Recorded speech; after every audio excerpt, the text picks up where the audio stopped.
उड़ानर ठीक 5 मिनिट पर plane scratch पूरा देश को स्तब्ध कर देइछि।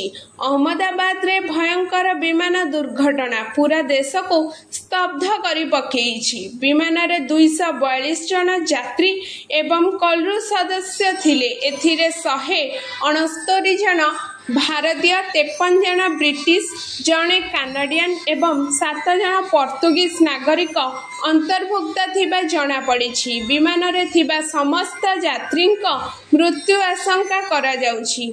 सेहीपरि विमान दुर्घटना रे 5 डाक्टरी छात्रंक मृत्यु होउछि, जेउथिरे 4 यूजी एवं जड़े पीजी छात्रंक मृत्यु होइछि।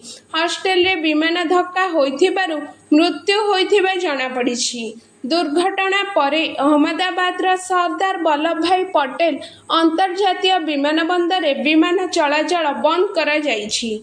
आहत मानकु निकटस्थ हॉस्पिटल को निया जाउछि।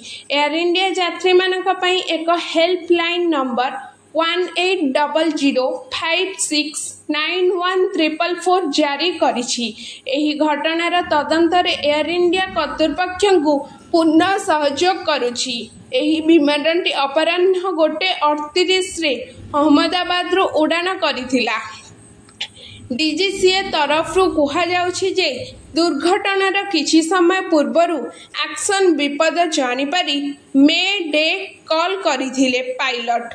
विमानटी मे डे रे एटीसी को फोन करिथिला, किंतु तापरे एटीसी द्वारा करा जाइथिबा फोन रा कोनोसी उत्तर मिलिला नहीं। रनवे 23 रु उड़ान आरंभ करी परे तुरंत विमानटी विमान बंदर सीमा बाहर ही गली पड़िला।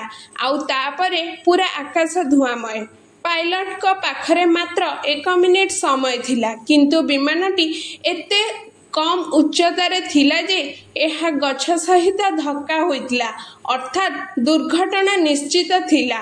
कुहा जाउछि जे एहार पछ अंश धक्का देइतिला, जहा जोगु विमान रे निया लागि जाइतिला। तथापि एहार तदंत एबे पर्यंत चलीछि। Bureau report, around Odisha live.